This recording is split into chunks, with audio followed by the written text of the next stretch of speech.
எப்பா ஆளுக்கு ஒரு தேங்காய் பறிச்சிருங்க ஐயா. 3 நாளைக்கு குழம்புக்கு தேங்காய் இல்ல. பறிச்சிருவீங்களா ஐயா? மாங்காய் மரத்துல தேங்காய் பறிச்சிருவீங்களா ஐயா?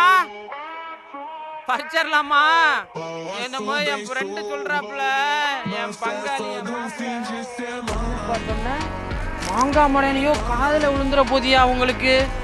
எல்லாம் மாமரத்துல நிக்கிறாப்புல. இப்ப மாங்காய் பறிக்க மாட்டாப்புல, தேங்காய் தான் பறிக்க போறான்னு இருக்காப்புல. பாப்போம் என்னதான் பண்றாங்கன்னு பாப்போமே.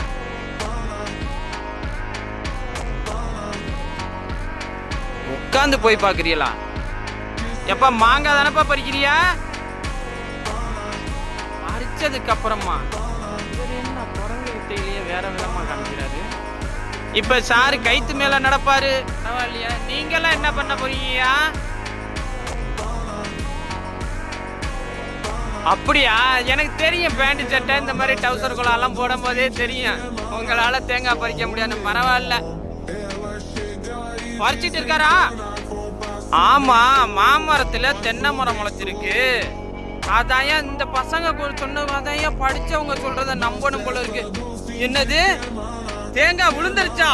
ஐ ஜாலி. எங்க யாரு பறிச்சது? இது சூப்பர் தேங்காய்ங்க. அது ஏறுங்க. பரவாயில்லையே. அப்படிங்களா? கிரேனை வர சொல்லட்டா? லாரிய வர சொல்லட்டுமா? எந்த ஊருப்பா நம்மளுக்கு? காணாடிப்பட்டி காத்தானா? கும்பகோணமாயா? பரவாயில்லையா? அடுத்த தேங்காவும் பறிச்சுட்டாப்புல.